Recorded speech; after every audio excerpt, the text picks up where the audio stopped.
Yang pertama kita baca surah Yasin. Kemudian memanglah ada tuntutan berkaitan dengan kelebihan surah Yasin, walaupun hadis-hadis yang berkaitan dengan kelebihan surah Yasin itu adalah hadis yang dhaif, tetapi tidak menjadi kesalahan kepada kita untuk membacanya sebagai fadailul amal, untuk mendapatkan keberkatan daripadanya. Kemudian berkaitan dengan surah 10 ayat pertama daripada surah Al-Kahfi dan 10 ayat akhir daripada surah Al-Kahfi, di sana ada satu galakan daripada Nabi bila mana kita biasa mengamalkan 10 ayat pertama dan 10 ayat terakhir, mudah-mudahan ianya akan menjadi pelindung kepada kita daripada fitnah Dajjal.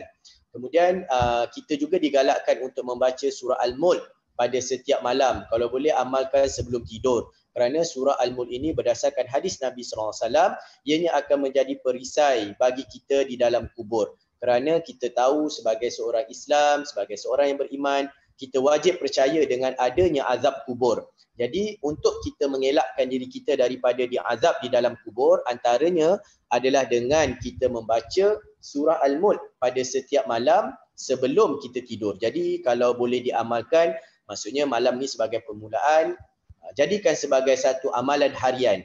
Nabi SAW akan baca surah Al-Mulk sebelum Nabi tidur. Itu berkaitan dengan kelebihan ayat-ayat yang telah kita baca tadi. Ala kulli hal, setiap ayat Allah itu pasti ada kebaikan. Sebab Nabi kata, tidak aku katakan alif lam mim itu sebagai 10 kebajikan, tetapi alif 10, lam 10, mim 10. Jadi maksudnya kalau kita baca pada malam ni dah berapa banyak huruf yang kita sebut. Jadi mudah-mudahanlah dengan kita membaca ayat Al-Quran, hati kita akan lembut. Allah Subhanahu Wa Taala akan memberkati kehidupan kita dan Al-Quran akan menjadi peneman dan syafaat kepada kita di hari akhirat kelak. Jadi saya sambung, boleh terus Tuan Amir untuk saya sambung dengan tazkirah insya-Allah. Boleh Ustaz, boleh sambung tazkirah. Okey. Jadi insya-Allah tuan-tuan dan puan-puan yang dirahmati oleh Allah Subhanahu Wa Taala, pada malam ni saya nak berkongsi dengan tuan-tuan dan puan-puan berkaitan dengan sebuah hadis Rasulullah sallallahu alaihi wasallam, yang mana saya petik hadis ini daripada kitab Riyadhus Shalihin karangan Imam Nawawi rahimahullah, yang mana hadis ini merupakan sebuah hadis yang sahih daripada riwayat Imam Muslim. Jadi apa hadis ini? Apa hadis yang saya nak kongsikan dengan tuan-tuan dan puan-puan pada malam ini? Ianya adalah berkaitan dengan sebuah hadis yang diriwayatkan oleh Jabir radhiyallahu taala anhu. Maknanya hadis ini diriwayatkan oleh Jabir, yang mana Jabir telah meriwayatkan anna Rasulullah sallallahu alaihi wasallam marra bisuqi wan nasu kanafataihi famarra bi jaddi as-saka mayyitin fatanawalahu fa akhadha bi uzunihi thumma qala ayyukum yuhibbu an yakuna hadha lahu bi dirham faqalu ma nuhibbu annahu lana bi syai' wa ma nasna'u bih thumma qala atuhibbuna annahu lakum qalu wallahi law kana hayyan kana aiban annahu asakku fakaifa wa huwa mayyit faqala wallahi la dunya ahwanu 'ala Allah min hadza 'alaikum. Okey, apa maksud hadis yang saya bacakan ini? Hadis ini adalah hadis daripada Jabir radhiyallahu taala anhu. Kisahnya, suatu hari Jabir ni bersama-sama dengan Rasulullah sallallahu alaihi wasallam, yang mana dia pernah bersama dengan Nabi, yang mana ketika itu Nabi SAW melalui sebuah pasar. Kan kita tahu dekat Madinah ni dia banyak pasar. Suatu hari Jabir ni dia bersama-sama dengan Nabi, ketika itu Nabi berada di sebuah pasar. Kemudian sedangkan orang ramai mengelilingi baginda di bahagian kiri dan kanan. Jadi ketika mana Nabi SAW pergi ke pasar tu, kiri dan kanan Nabi ni ada sahabat-sahabat. Maksudnya Nabi ditemani oleh para sahabat. Kerana apa? Kita tahu bahawa sahabat ni seronok bersama dengan Nabi. Bila bersama dengan Nabi, mereka nak mengambil istifadah, mengambil faedah daripada apa yang akan Nabi sampaikan. Jadi sebab tu, bila mana Nabi berjalan, kiri kanan Nabi ni sahabat-sahabat ikut, kerumun. Kan? Kemudian, ketika mana Nabi berada di pasar tu, kemudian baginda ni telah mendapati ada seekor bangkai anak kambing yang aib, yang ada keaiban. Anak kambing ni telinga dia kecil. Biasa kan telinga kambing okey, tapi kambing yang Nabi nampak ni ada seekor bangkai kambing, anak kambing yang dah mati yang mana ada keaiban pada dia. Telinga dia tu kecil. Kan? Kemudian bila mana nampak tu, Nabi SAW ambil Nabi ambil kambing yang dah mati, anak kambing, tidaklah terlalu berat kan, anak kambing mungkin besar macam besar kucing tu, Nabi pegang dan Nabi angkat, Nabi tunjuk dekat para sahabat. Apa kata Nabi SAW? Nabi ambil, mungkinlah kambing tu baru mati, tidaklah kambing tu busuk dan sebagainya, maksudnya kambing yang baru matilah Nabi angkat. Sebab daripada hadis ni kita dapat gambarkan bahawa takkan kalau busuk dah berulat Nabi nak ambil, maksudnya dalam keadaan kambing tu mungkin baru mati dan tidak buruk lagi, tapi dia dah mati. Nabi ambil kambing tu dan Nabi angkat. Kemudian Nabi tanya kepada para sahabat, siapa daripada kalangan kalian yang nak tukar kambing yang dah mati ni dengan duit dirham? Nabi ambil, Nabi kata, ni siapa nak tukar dengan aku? Kan, aku bagi kamu kambing ni, kambing yang dah mati, anak kambing ni, kamu bagi aku dirham. Kan, jadi masa tu bila mana sahabat tengok, jadi semua sahabat cakap tak ada siapa yang nak kan kambing yang dah mati. Jadi Nabi SAW, sahabat cakap, kami tidak suka untuk menukarkannya dengan sesuatu, bukan dengan duit ya Rasulullah, kalau dengan benda lain pun kami tak nak kan, benda tu dah mati kemudian ada aib pula kan, apa yang kami boleh buat dengannya? Kambing ni dah mati, tak boleh nak buat apa-apa. Okey, kemudian Nabi SAW bersabda, kalau tak nak tukar dengan duit, nak tak aku bagi kalian kambing ni percuma macam ni? Kan Nabi kata, kami tidak suka. Kami kata, apa yang kami boleh lakukan dengannya? Lepas tu Nabi kata, mau tak kalian aku bagi kambing ni? Ada tak siapa-siapa yang nak memiliki kambing ni? Maka para sahabat menjawab, demi Allah, sekiranya ia masih hidup, tentu ia merupakan suatu yang aib. Ia adalah seekor kambing yang bertelinga kecil. Bagaimana pula jika dia dah mati? Dia kata, ya Rasulullah, kambing yang kau nak bagi kami ni, nak bagi percuma ni, kalau dia hidup pun tak tentu ada orang nak. Sebab kambing ni kambing yang aib. Kambing yang ada, contohnya kalau kita ada orang nak bagi ayam, ayam tu patah kaki.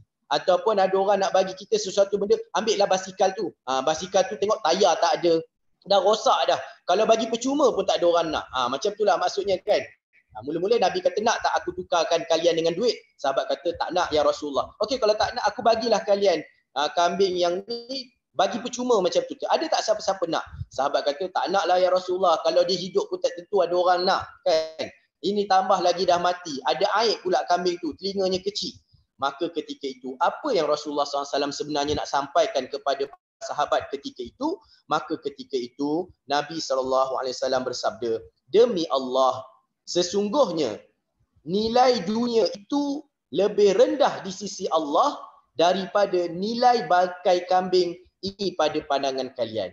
Allahu Akbar. Sebenarnya Nabi nak kata kepada para sahabat, kalaulah kalian langsung tak pandang kambing ini, kalau dia hidup pun kalian tak pandang, apatah lagi kalau mati, aku bagi percuma pun kalian tak nak, ketahuilah wahai sahabat-sahabat sekalian, bahawa sesungguhnya dunia yang kalian rebut ni, dunia yang ada sekarang ni, sesungguhnya di sisi Allah langsung tak ada nilai lebih teruk daripada pandangan kalian kepada kambing yang dah mati tadi. Allahu Akbar. Faham tak tuan-tuan apa yang sebenarnya Nabi SAW nak sampaikan? Bahawa tuan-tuan dan puan-puan yang dirahmati oleh Allah Subhanahu Wa Taala, kehidupan kita hakikatnya adalah kehidupan akhirat. Dunia yang kita terlalu kejar ni tuan-tuan, yang sampai kita tengok musnahnya dunia kerana tamak haloba, kerana manusia berlumba-lumba nak kumpulkan segala kekayaan, sampai sanggup ambil benda-benda yang Allah SWT haramkan, ambil riba, buat benda-benda, menipu orang, pecah amanah, kumpul kekayaan. Sebenarnya di sisi Allah tidak ada apa-apa nilai lebih teruk daripada seekor kambing yang kita tengok tu. Jadi ini sebenarnya yang kita sibuk kerjakan. Kita sibuk sampai kita lupa kepada Allah. Sampai kita tak ada waktu untuk solat kerana sibuk kerja nak kumpul dunia. Sampai kita sibuk buat segala urusan kan yang tak habis-habis ni. Sembahyang kita tinggal. Kalau kita dah ada harta, kita rasa kedekut untuk infakkan. Sampai kita tak ada masa. Ada dah kekayaan tapi tak nak lagi pergi haji. Rasa masih muda. Pergi haji nanti nak kena balik kena berubah. Sedarlah sesungguhnya di sisi Allah ia langsung tidak ada nilai. Maka apakah ini yang kita nak kejar dan kita nak bawa bertemu dengan Allah Subhanahu Wa Taala? Jadi sebenarnya saya nak menarik perhatian tuan-tuan dan puan-puan. Sesungguhnya kehidupan kita yang sebenar adalah kita mencari kejayaan kehidupan di dunia untuk kita bawa ke hari akhirat. Kan, kita penat hidup dekat dunia ni bekerja. Bagaimana dengan gaji yang kita dapat, kita boleh jadikan dia sebagai saham dekat akhirat Allah Subhanahu Wa Taala.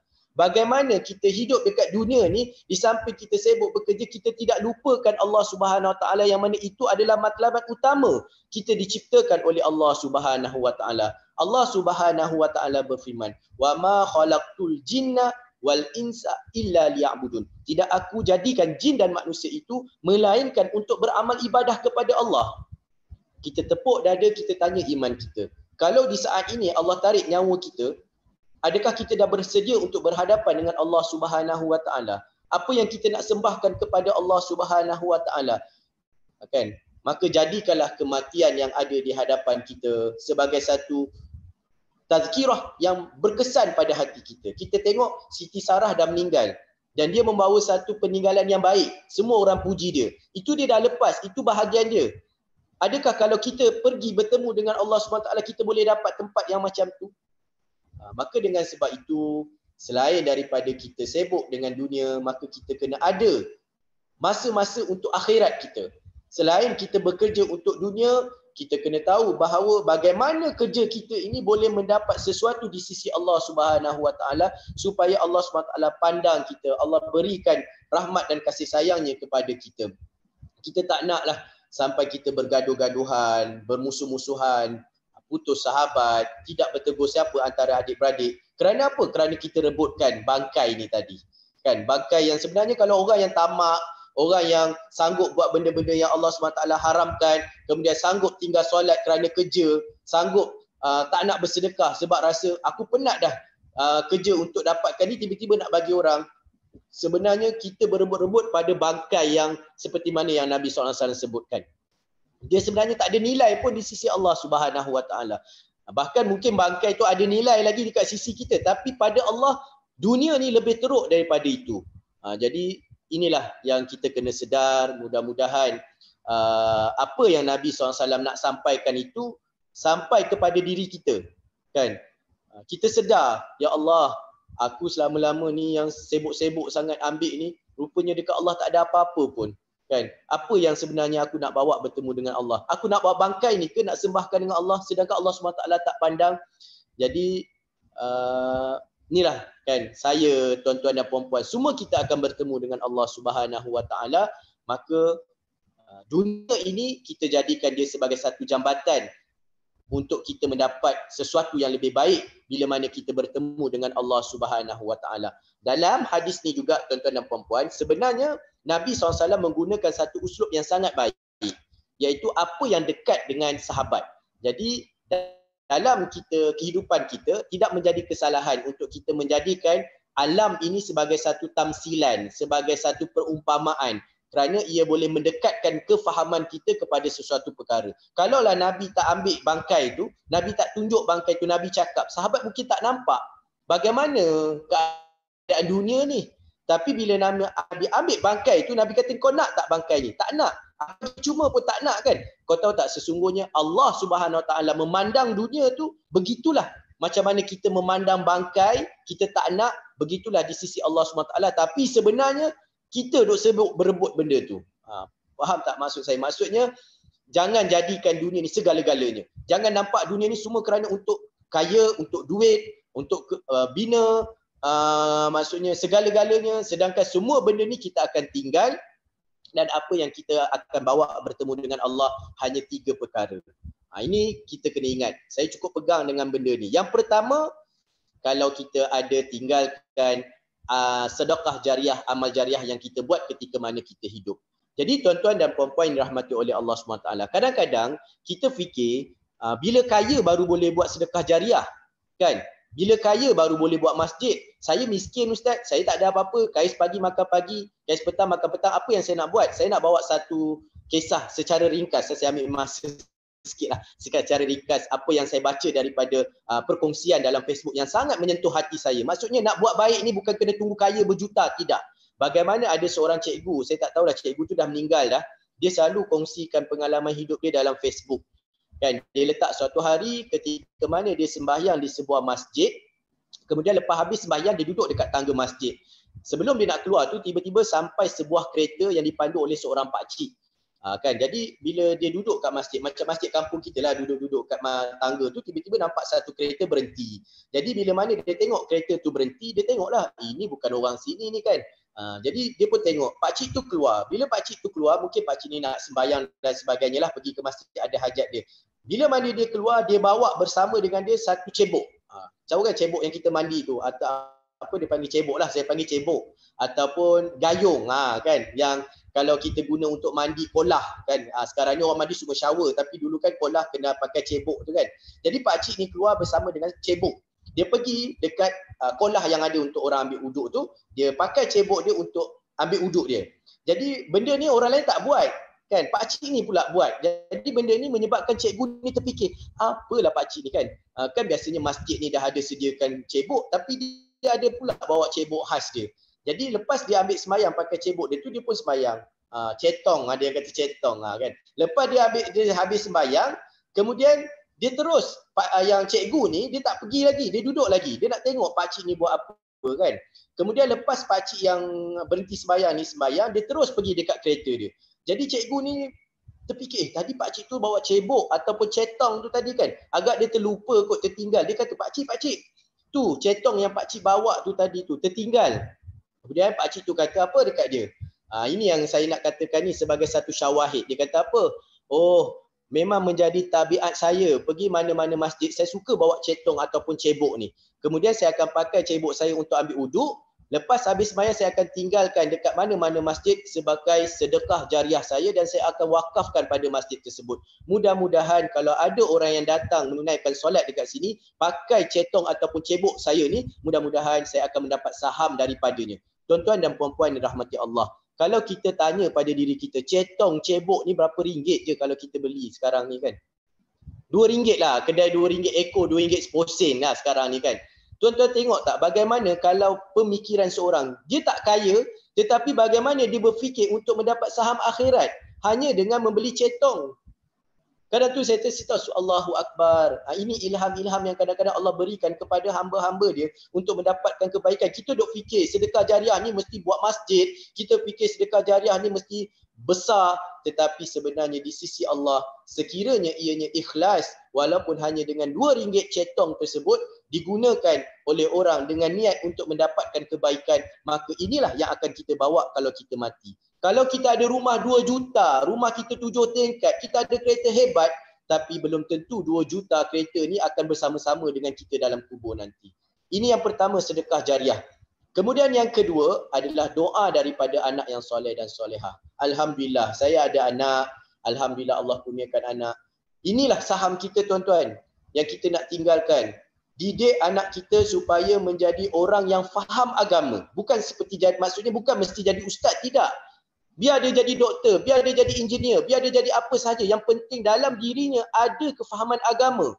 Ada kefahaman agama ni menyebabkan dia tahu membezakan apa perkara yang perlu dia buat untuk dia membalas jasa kedua ibu bapanya. Kan? Tapi kalau seorang anak tu dia tak ada didikan agama, dia tak tahu macam mana dia nak balas jasa mak ayah dia. Kan? Tapi anak yang soleh, solehah, yang ada didikan agama, dia tahu, oh kalau ibu aku dah meninggal, paling kurang ini doa yang boleh aku sampaikan.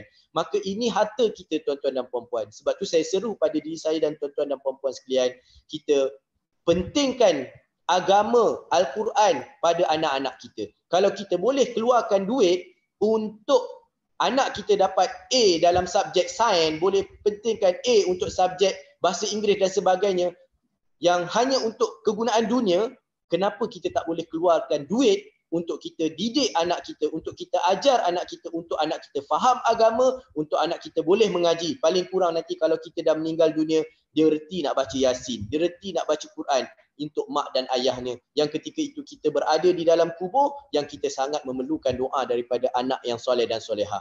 Kalau kita ada anak seorang engineer, anak seorang doktor, tapi tidak ada agama, maka dia tak akan memberi apa-apa manfaat kepada kita. Maka dengan sebab itu, didik anak daripada kecil, faham agama, betul akidahnya, tahu apa yang halal dan haram di sisi Allah Subhanahu Wa Taala. Dan yang ketiga, apa yang boleh saya kongsikan yang boleh kita bawa untuk kita bertemu dengan Allah adalah ilmu yang bermanfaat yang disampaikan.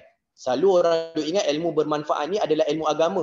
Ustaz bolehlah nak kongsi ustaz belajar agama. Tuan-tuan dan puan-puan yang rahmati oleh Allah SWT, dekat sini dia sebut ilmu. Dia tak kata ilmu agama, tapi sebaik-baik ilmu itu adalah ilmu agama.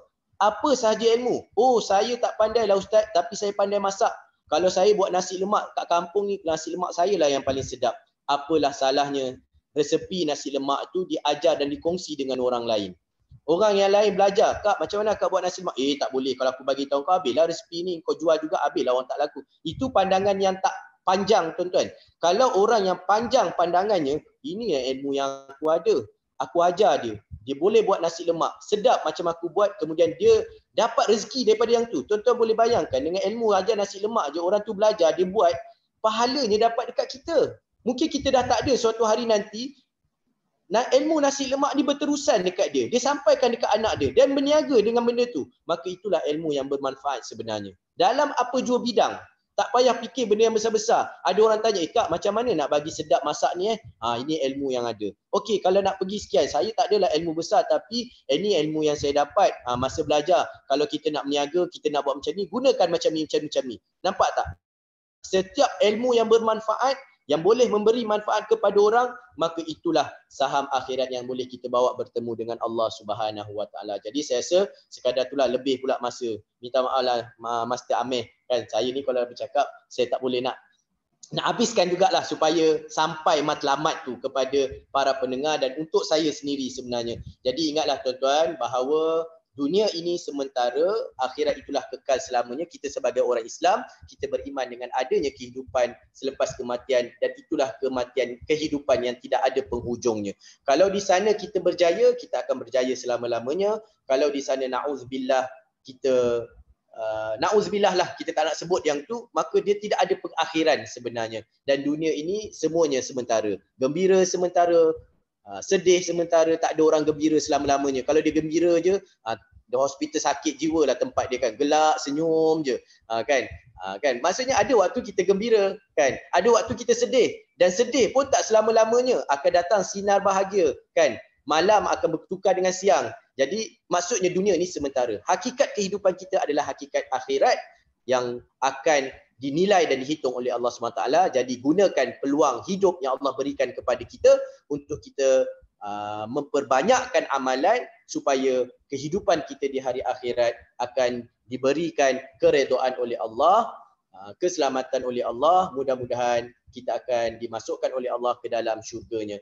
Jadi sekadar itu perkongsian saya bersama dengan tuan-tuan dan puan-puan. Saya mohon maaf atas segala kekurangan, di atas segala kesalahan, mungkin ada salah maklumat dan sebagainya. Jazakumullah khair kerana memberi saya peluang untuk bersama-sama dengan tuan-tuan dan puan-puan walaupun di atas talian. Mudah-mudahan ianya merupakan satu ukhuwah lah, perkenalan, dan mudah-mudahan insya-Allah ada kesempatan, manalah tahu kan, untuk boleh bersama lagi untuk berkongsi pandangan dan maklumat. Mudah-mudahan Allah SWT meredai kita semua. Jazakumullah khair kepada Master Amir, kepada Ustazah Mushidah yang beri peluang, yang cadangkan nama, kan, dan persesuaian pula malam ni tak ada apa-apa, free.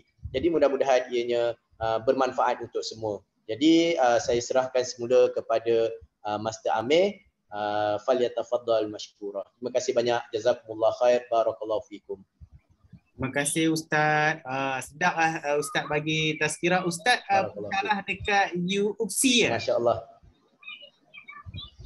Tak, saya sama dengan Ustazah Mushidah di kuis. Oh, kuis. Oh, okey. Okey, samalah. Cuma bidangnya Hafiz ya? Hafiz Quran ya? Saya Ustazah Mushidah jabatan Quran Sunnah, saya jabatan tahfiz qiraat. Tapi kami bawah satu fakulti lah, cuma jabatan yang berbeza.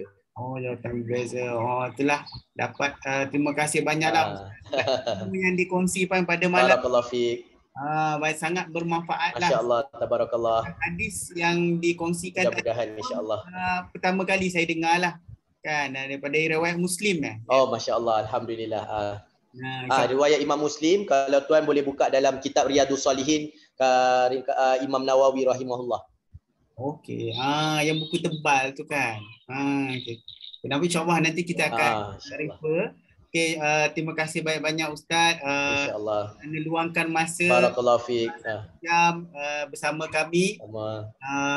InsyaAllah kalau ada kesempatan masa kita akan jumpa lagi insyaAllah. Okay, terima kasih. InsyaAllah, terima kasih banyak. Jazakumullah khair. Assalamualaikum warahmatullahi taala wabarakatuh. Saya minta izin dulu Barakallahu fiikum. Okay. Assalamualaikum warahmatullahi wabarakatuh. Waalaikumsalam.